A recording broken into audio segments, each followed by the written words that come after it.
Oh crap.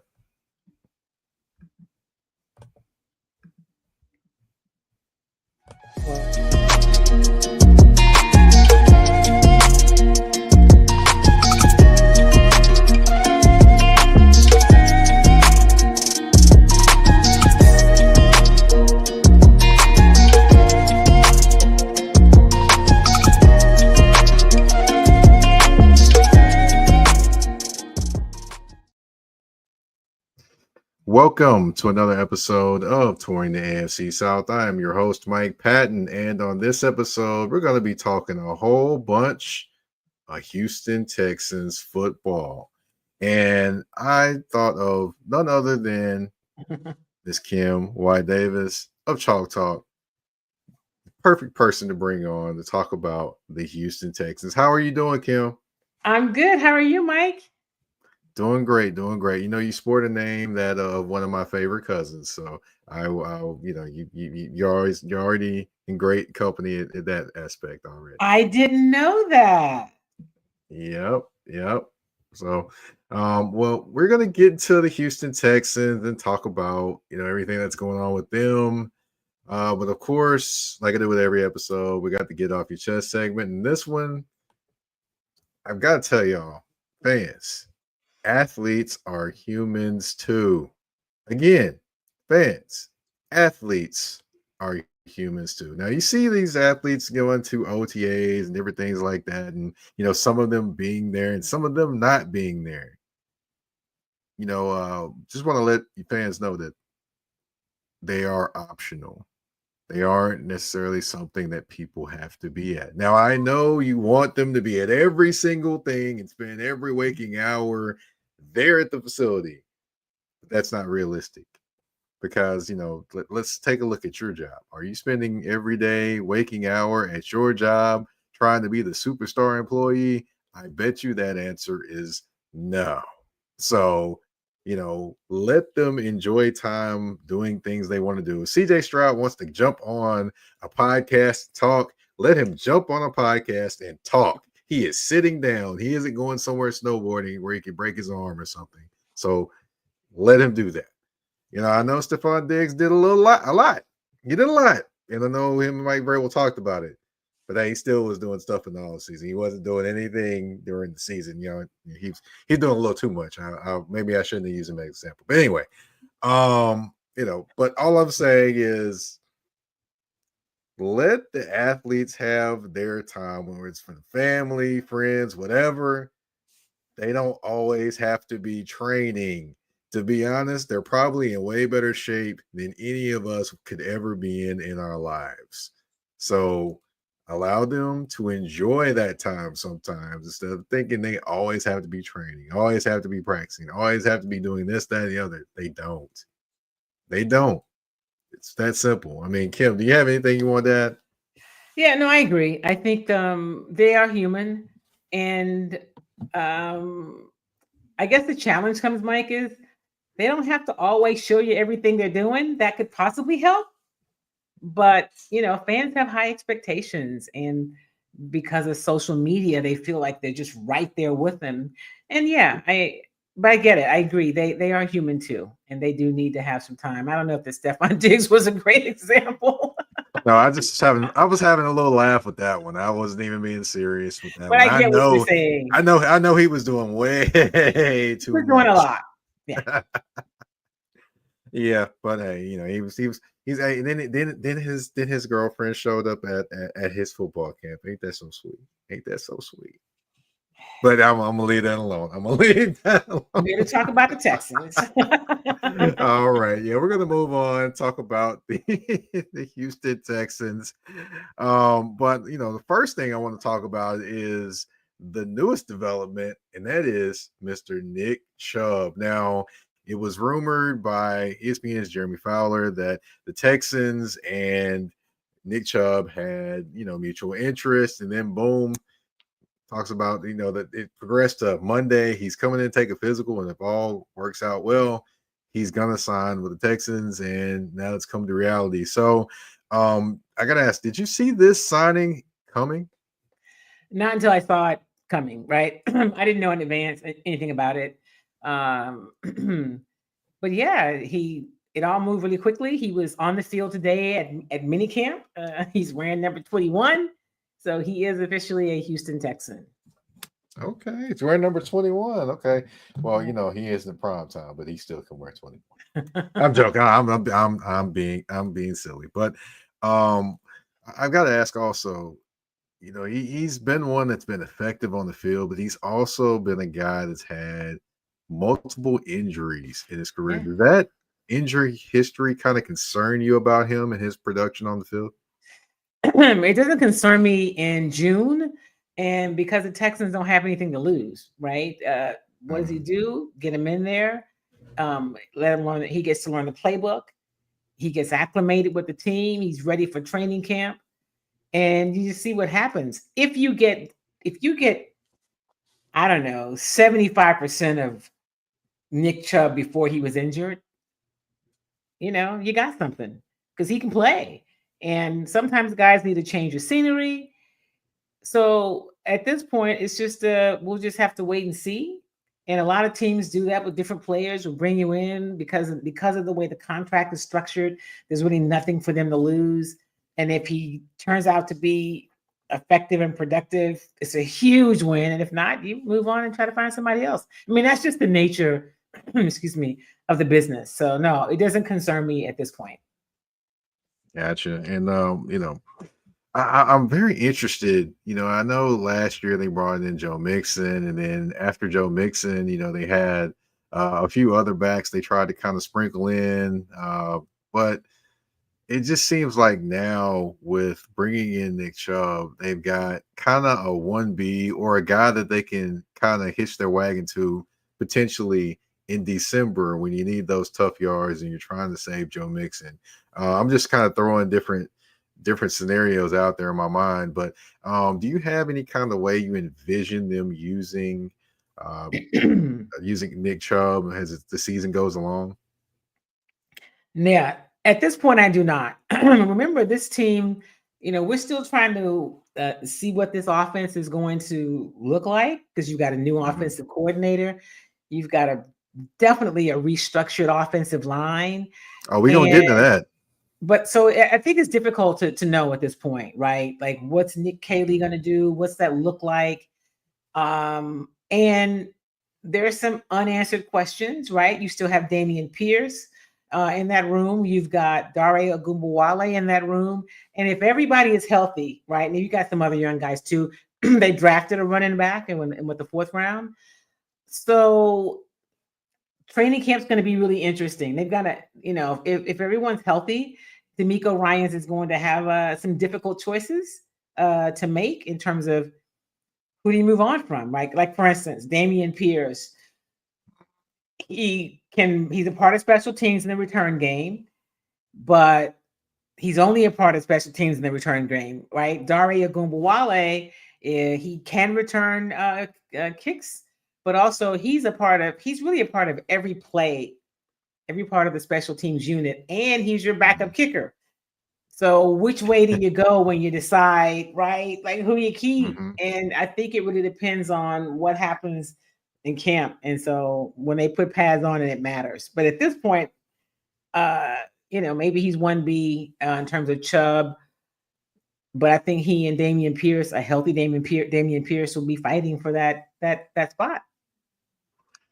I honestly think that this may be, I'm going to throw something out there, and you can tell me if I'm wrong. But I honestly think that either Damian Pierce gets cut or he actually gets traded before the season starts. I think this is setting up for that.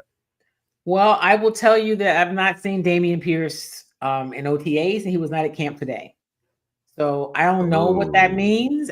It seems like he should be there, but this time of year, you don't really know a lot. Like teams are not obligated like when the regular season starts to tell you about injuries. So I don't know where DP is. I was surprised to not see him. I would think he's a guy that needs to be in camp. I mean, Joe Mixon wasn't there. That's not a huge deal. Um, so we'll just see, and maybe Damian Pierce is still recovering from last season. Here's the other thing, Mike. We know sometimes guys were a little more banged up than we realize. And so they give him a little more time, I guess, for recovery.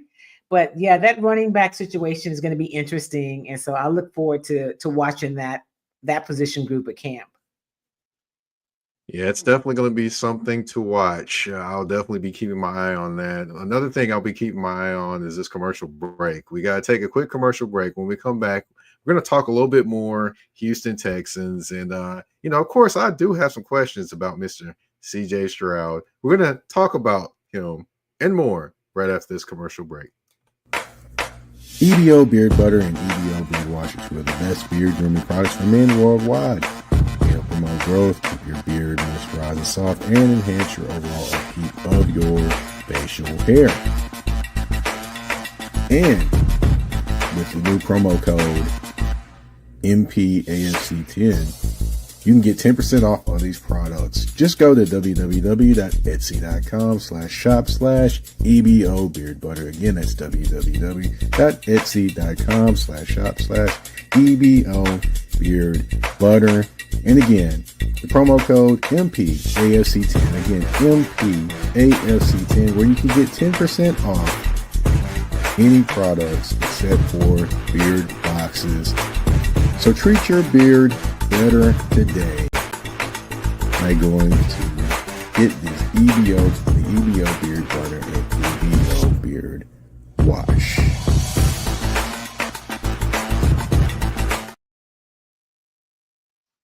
All right, and we are back on touring the AFC South. I said we're going to discuss CJ Stroud, but before we get into that, we did have a comment in the touring the AFC South inbox, and that is from TXX. Said that Joe Mixon and Nick Chubb could be the best duo of veterans to take it to the next level if they stay healthy.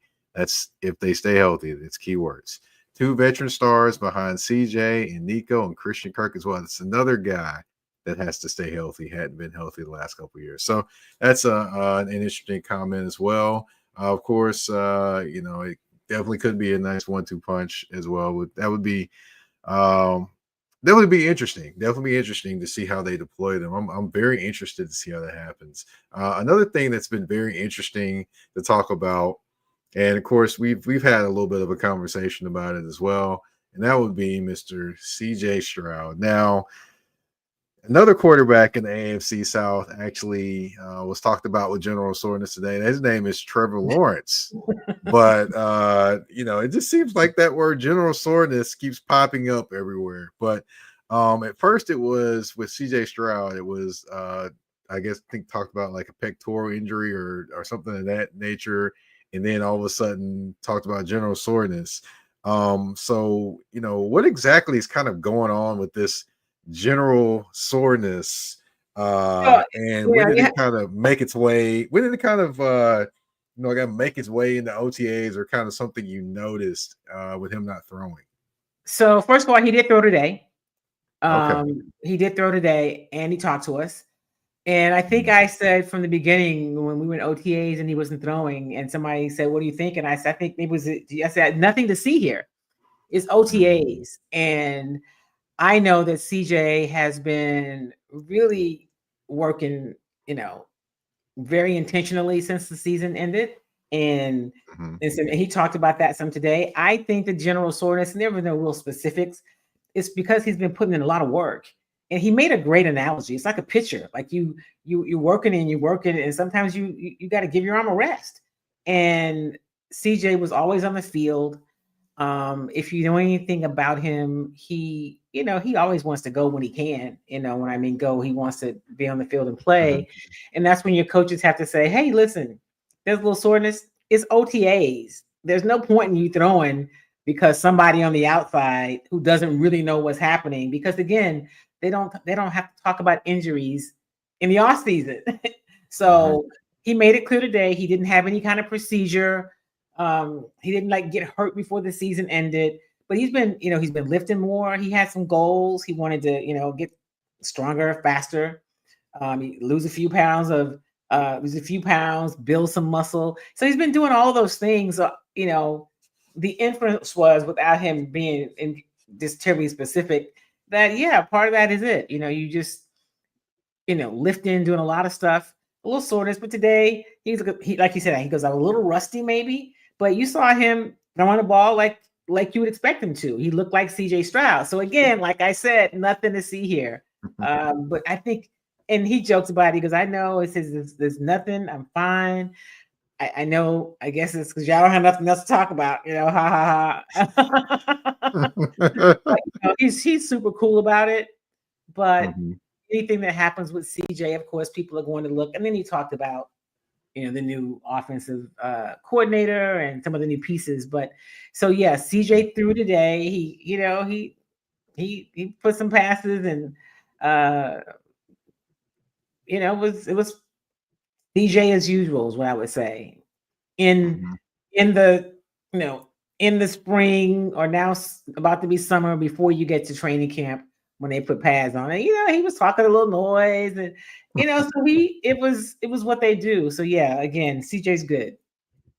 Yeah, I thought it was I definitely, anytime you hear general soreness, you kind of your antennas go up. But you definitely broke it down in terms of the different things and why this general soreness. I will, to be clear, his general soreness is different than the general soreness and the pain that Anthony Richardson is feeling, because Anthony Richardson actually had surgery on that shoulder and is out of minicamp because he definitely, I has think, issues with his shoulder. So it's a total different aspect of general soreness and pain, because you're talking about like I guess irritation with the AC joint and all those different, or just irritation in general in that shoulder, which that's alarm bells going off for me if I'm a Colts fan. But we're not talking about the Colts on this show. We're talking about the Texans. I just kind of wanted to do a comparison just so people can kind of understand the levels to this. And even Trevor Lawrence, who's wearing a sleeve, I'm told. I'm not covering the Jags camp, but he's apparently wearing a sleeve. He has general soreness. So there are levels and degrees to general soreness. It sounds like CJ just really had some general soreness. Yeah, the other two, I'm kind of like, I don't know, because Trevor had surgery there, and Anthony Richardson had surgery as well a couple years ago. So it's definitely I would say the alarm bells are definitely going off a little bit more in that direction than it is with CJ Stroud. But I'm just going to throw this out there. So what do you think is their plan in terms of kind of monitoring the general soreness? Maybe just to have him schedule some off days during the season, perhaps. Do you think that it will go to that far, or do you I don't think so, because it's not like he had general soreness. This is I think directly related to his off-season workout program. And so I think this is way too soon to talk about any of that until you get through camp and you start playing. I mean, we're 3 months from playing a real game. That's true. So I think it's a lot to read into that. It is, but what you don't want to do, in my opinion, is wear your quarterback out in June. So give him a couple of days off at OTAs, so you're not giving him a couple of days off in September and October, when you're in season, unless it really needs it. So, yeah. Right. Yeah, I don't know. I just was curious because, of course, there's always a plan. Sometimes, teams come into certain years and they have a whole plan for the quarterback. And then the other year they don't. And I was curious if there was any type of plan in place, or if D'Amico had mentioned any type of plan. But yeah, it's definitely going to be interesting just to see. I mean, the expectation of this team is to go back to the playoffs again, and not only go to the playoffs, but make some things happen. Right. So it's just going to be interesting to see how that develops and how CJ Stroud develops as well, coming off of a year where he kind of came back a little bit. I wouldn't say came back a little bit, but he had a lot more challenges in terms of different things that he had to deal with, which we're going to talk about one of those things in the next segment. But he just had a lot of things to deal with, injuries around him, O-line still trying to figure things out. But yeah, it'll just be something to watch if anything does come of any general source, which I don't think anything will. Basically what you explain to me. But it'll be a fun season to watch, definitely, in the AFC South, especially with the Texans and how they're going to do and fare versus the NFC West and the AFC West this year, that's going to be some physical football. But But yeah, we're gonna take another quick commercial break. When we come back, we got to talk about the offensive line of the Houston Texans. We got it. We got to talk about it, Kim. So we're gonna do that right after this commercial break. A shift. A shift is something that happens and changes the dynamics. And that's what happened when Garrett Logistics was born. After 10 years as a sales pro in the logistics world of sporting goods, John Garrett decided to pivot to the world of freight and start a brokerage. So you're saying to yourself, why trust Garrett Logistics? Well, Garrett Logistics helps shippers improve overall workflow, along with increased on-time pickup and delivery percentages. Last-minute loads, multi-drop pickups, and more are part of the services with Garrett Logistics. They're available Monday through Friday, 7 a.m. to 6 p.m., and Saturday, 8 a.m. to 12 p.m., all times Central Standard Time. So give them a ring at 615-400-8484. That's 615-400-8484, or you can email them at john@garrettlogistics.co or visit their website at garrettlogistics.co.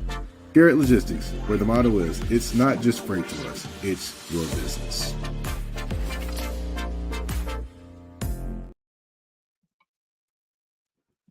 All right, and we are back, and it's the segment that some people have been waiting for, and some people have been waiting to cover their eyes for. That is, we're going to talk about the Texans O-line. Now, last season, that O-line was pretty doggone interesting.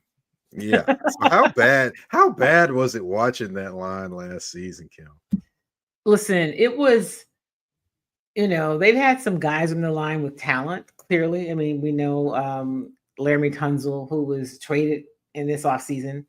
And they had some veterans. They made some changes. So if you go back to when D'Amico Ryan took over the team, so that would have been in 2023. Mm-hmm. And he talked about the swarm mentality, right? I think we've clearly seen that on the defense. They embrace it. They personify it. And on the offense, maybe not quite as much.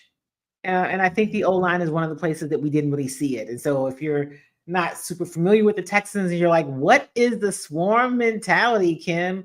It is that, everybody goes to the ball, but it's about that energy. It's about that that focus, that intentionality. It's about the way the team works together, in a nutshell. And so last week when we talked to D'Amico, our first day we got to talk to him after OTAs, he said, obviously, listen, it's the summer, it's June. They're not even in full pads yet, right? You don't really know, especially with the big guys up front, O-line and D-line, because there's so much force up there that you can't see much until they're in pads. So until you get to training camp, which is in July, and you're a couple days in before they put pads on, that's when you get some real answers. But what he could see was that they are moving as a unit differently. He just sees a different level of buying into and energy. And he never talked last year about the O-line in terms of, in a way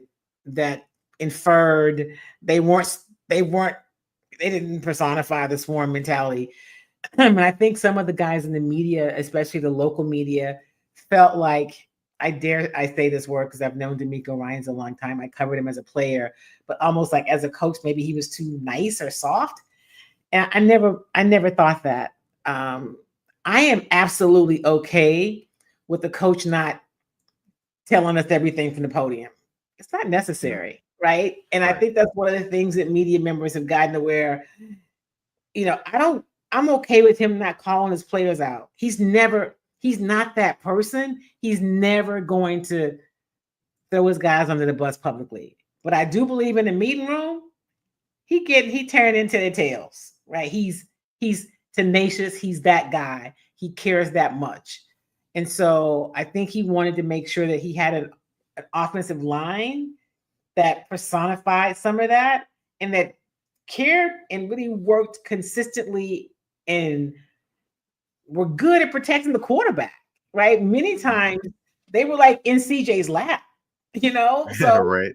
Yeah, his numbers weren't as great as his first year, which was outstanding, right? Until of course last year Jane Daniels came in and was, outstanding.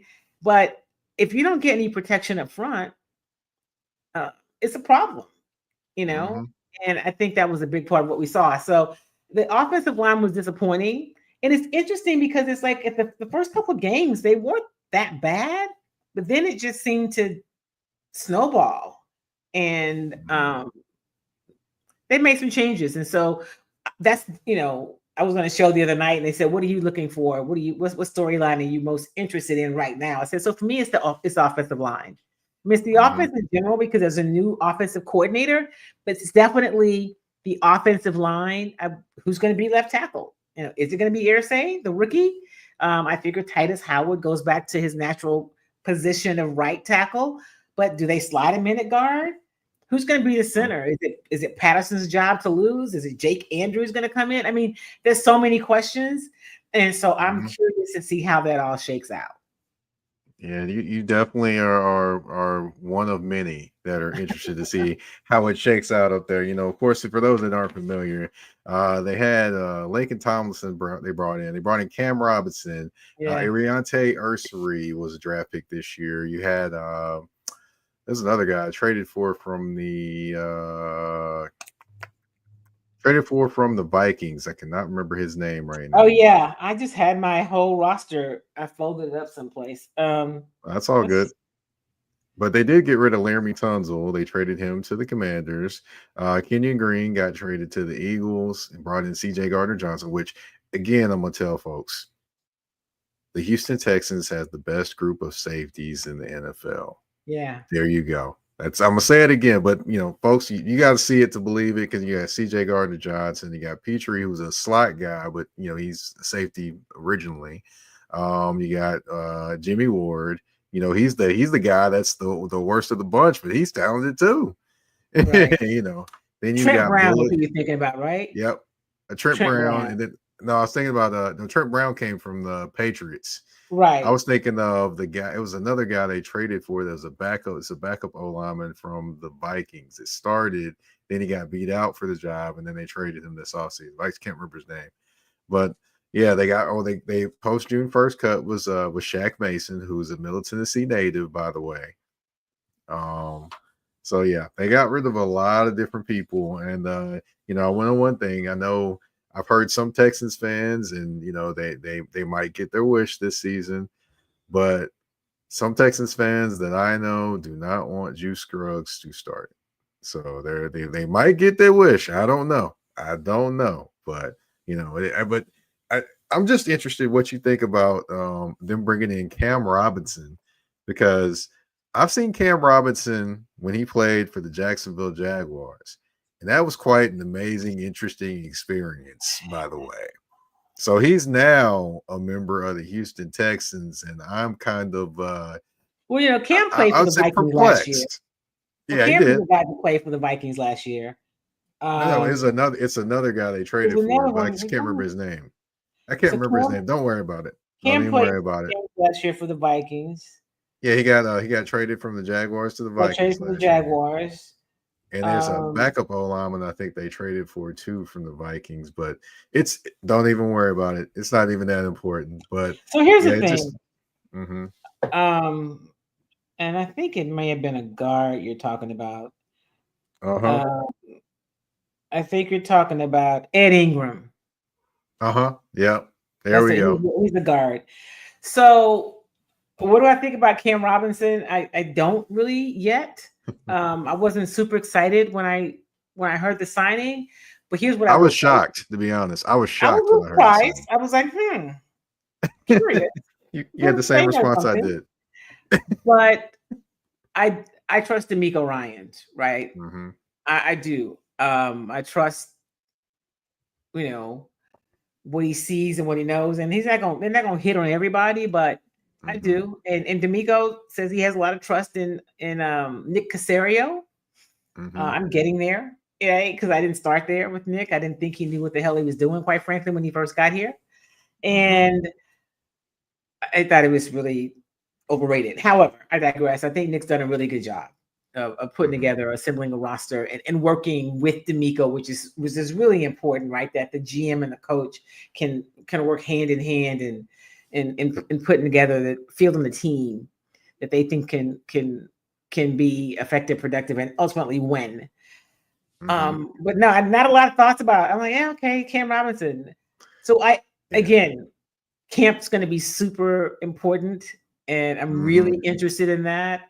I think bringing in a guy like Nick Caley as the offensive coordinator, the changes you make in terms of the offensive line coach, I see them really working on fundamentals.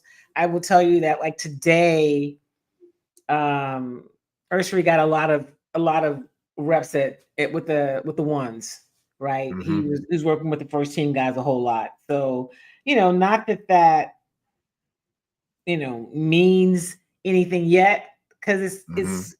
it's June. And I always Yeah. go back to reminding people it's June, it's mini camp, and they're not in pads. But Mhm. the guys on the defense are just they're going to be all world, right? I mean, Will Anderson Jr. is just like Mhm. creating all kind of havoc and chaos, come around the Yeah. edge. I mean, and they're in shorts, Mhm. but I think that the defense is going to be really special, and I'm really curious about the offense. One of the guys asked CJ today. He said, "What are you excited? What excites you most about Nick Caley?" And he said everything, and that's the new offensive coordinator. He said he's just, his energy. He said, "I don't really get caught up in his systems. I mean, impressed by systems or caught up in the systems, however you put it, but more into people." And so he Mhm. likes that. And he's so, when the quarterback's excited about the OC, that's a good thing. Which may Yeah. shed some light on some of the challenges that existed last year that I think is really cool that we never knew about, right? Yeah. Because that's the culture of this team. So yeah. Mhm. I honestly, I'm just interested. I'm just like, I'm still amazed that Bobby Slowick went from being a head coaching candidate to being out the door the next year. That still kind of amazes me. It's still, it's been a while since that decision happened, but it's Right. amazing that he went from a head Right. coaching candidate to now being out of a offensive coordinator job in the NFL. Still Listen, shocking to me. it is why they call it the NFL, which also stands for not for long, right? So when the window Mhm. is there and the opportunity is there, you got to take it, because look how much it changed, you know. Mhm. But here's a quote that CJ said about, he was asked, what excites you most about Nick Caley's offense? And he said, him as a person. I think for me, I buy into people. I really don't buy into systems. And he said, I kind of have that thing just about life. And so Hmm. you could just see how his face kind of lit up. He's excited about the new OC. That's good. Oh, okay. Yeah, it definitely is a good thing. But another good thing that we want to talk about on this show, that would be Kim's new book. Kim's new book is out, y'all. It is out. It is out. It is out. You see it on the screen if you're looking. Hold it back up again. Hold it back up Yeah. again. It's sports, my love language. It's complicated. First of all, congratulations Thank on the book. you. Appreciate I've that. got Thank to you, my friend. Yeah, of course, of course. So I've got to ask, and we're going to turn this last segment into basically talking about you and your book. So, when did you decide to start writing this book? So the truth is, or many years ago, right? I'm a writer, a Mhm. storyteller, and my mother, uh, who's no longer here with us, and my best friend Zena Garrison have been saying forever, like, you should be writing books. Mhm. And so I said, I'm going to do it. I'm going to do it. And then, years ago, I had this, well, how's it going to get published? And had all of it, because everything had to be worked out in my mind for things to happen. And so when I evolved and matured from that and thought, okay, I'm going to write a book. I'm going to write this book. I've probably written the book 10 times, like it's 10 different Mhm. ways. And finally I said, what it needs to be is finished. um, And here's one of the struggles for me. So the book is, I don't want to say memoir, but kind of autobiographical, if you will, kind of mixed with a blueprint of my journey. And for anyone who's interested in being a part of media or a part of sports, or really just navigating through, you know, a terrain that may not have been really designed with you in mind. I'll put it that way. How do Mhm. you do that? And so I'm hoping this book helps people do that. But writing a book about myself, the challenging part was as a journalist, like the story's not about me. It's about other people, you know? So Mhm. I had to really and I'm not shy, I'm not an introvert, but I didn't, writing about myself and then like, hey, now more about me. It just felt a little disingenuous. So I had to find a way to authentically talk about my journey, but how can it be meaningful to somebody else? So I finally think I found the right mix of that, right? There are lessons from the field in every chapter. It starts with a letter to the reader, dear reader, the affirmations in every chapter. So it's kind of a, like I say, memoir-ish book with a blueprint or playbook feel to it. And that's Mhm. why I wrote it, and that's how I wrote it. And once I figured out that that's the way I could um, tell some of my story authentically, and also give people something that maybe they could use, it was super easy to write. Okay. All right. So, for those that don't know, she kind of just glossed over a name here. Zena Garrison. For those that don't know, she was an incredible tennis player. She also was the first African American in 1990 when was a Wimbledon finalist. Became the first African American woman to reach a Grand Slam final since Althea Gibson in 1958. Yeah, Yes, that's your friend. That that's is my your friend. friend. That is my friend. That's my best friend. And here's the Hmm. thing, this year, since you mentioned Althea Gibson, is the Hmm. 75th anniversary of Althea Gibson breaking the color barrier in tennis. And Wow. so there's a lot going on at the US Open. Zena also Hmm. is a part of the US Open broadcast team. She does radio during the Open. Hmm. And she's kind of spearheading an event here later this month in Houston, where we're going to have like this day at McGregor Park. That's where we grew up playing tennis, Hmm. Hmm. honoring Althea Gibson. And then there's going to be like a little private part of it where we'll show a little bit of this a documentary about Althea, and then there's going to be a Hmm. discussion. And so there'll be Zena on the panel. I'll be on the panel. Shanda Rubin is coming in town to be on the panel, Oh, and wow. yeah, it'll be fun. And Kamal Murray, who's a coach, he's out of Chicago. He coached Sloane Stevens when she won the U.S. Open. So the four of us are going to be on this panel talking about tennis today, talking about Althea Gibson, and where the game is, and why it's just important to remember Althea. Right? It's so important Mhm. to talk about it, especially now more than ever. And if you guys didn't see Coco Gauff at the French Open, you missed a treat when she won her second Grand Slam by beating Sabalenka, the number one player in the world, in 3 sets. And so, whenever we can keep the conversation about tennis going, we think it's important, and especially with like this amazing stuff happening with the Americans and with Black women. I mean, Madison Keys won the Australian Open. She's an American. She's African American. I don't know that people really necessarily know that, but she is. And then Coco won the French Open. So now the next slam is Wimbledon, and we'll see what happens. Right, right. But we got to get back on topic though. I About get off the on book. tennis. No, no, no, Right. no. That was me. That was me. I did that one. I did You that did one. that. That's right. That was you.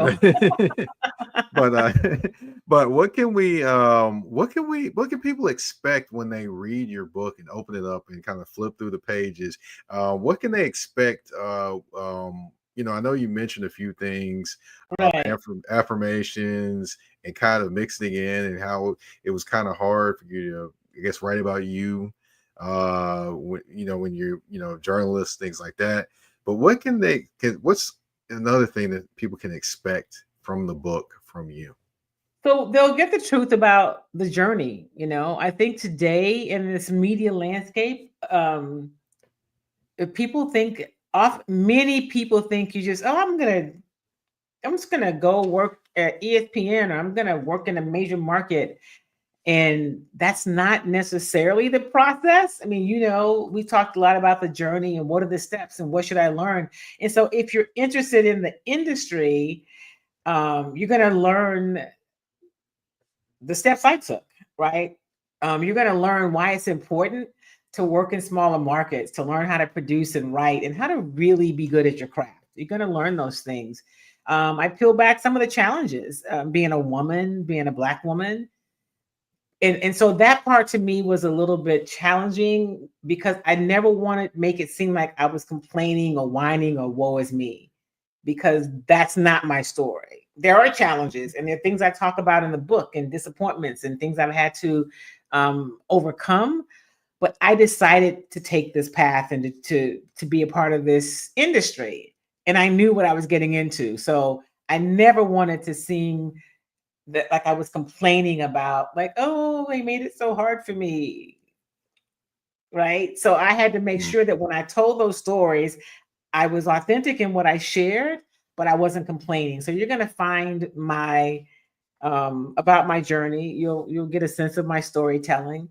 And I share some of the stories along the way that I think some of them are humorous, but it just gives you a sense of some things that you should consider, whether you're going to be in media or sports, or you're in some other industry that somebody has created this ceiling for you that you don't agree with. What do you do about that? I think in the book you'll get some ideas how to perhaps navigate it. And you hear me talk a lot about preparation. Like, that's the key. You've got to be prepared. And you should never stop. It never gets old.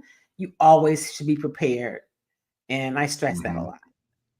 Okay. And for those that aren't, haven't bought the book and are very interested in purchasing the book, can you please tell them where they can find the book or any other information you can tell?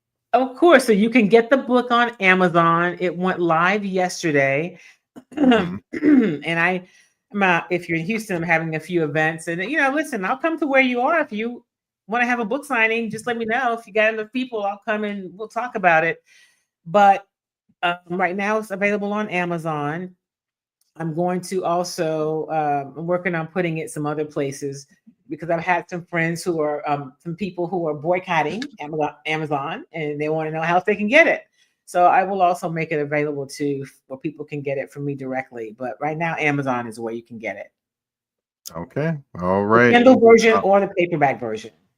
Got two different versions. Okay, now. All right.